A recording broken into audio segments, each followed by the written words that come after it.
Bathi kugqitshiwe ngesixhosa. Bafowethu hayi, indaba kaLangelihle Phili Khosi Nation isilungile. uLangelihle Phili usewumdlali weKaizer Chiefs ngokugcwele. Bafowethu, ngifuna sikhulume ke Khosi, ngifuna sikhulume ngaye uLangelihle Phili. Bafowethu, igame ayizolo. Silibukile ikhosi lidlale kahle kakhulu. Ngifuna sikhulume ngalo mdlali. Umfundo Vilakazi ubedlala unumber 10 izolo. And kubukeka sengathi ucoach uFernando da Cruz uyakholelwa kumfana Umfundo Vilakazi. Nakho ke bafowethu uLangelihle Phili uyangena ephefeni.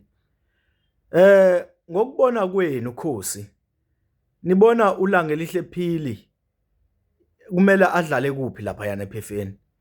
Ngoba siyababona abafana baperform bafowethu badlale kahle kakhulu abafana. Izolo izintwana bafowethu zonke nje zidlale kahle. So besibheke ukuthi mhlambe uLangelihle Phili angadlala as unumber 10 weKaizer Chiefs. Manje ke kubukeka ngathi uFernando da Cruz ukholelwa kakhulu kumfundo Vilakazi ukuthi uyena ongadlala lo number 10. So ngokubuka Khosi Nation, ngokubuka kwenu, nibona sengathi uLangelihle Phili angadlala yipi position lapha ephefeni? Ngoba angimgxeki ucoach uFernando da Cruz.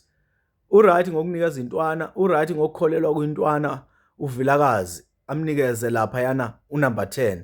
And simbonile ke izolo bafowethu, idlalile intwana. Idlalile, played exceptional well intwana izolo. So asikwazi ukuyidlela amandla intwana.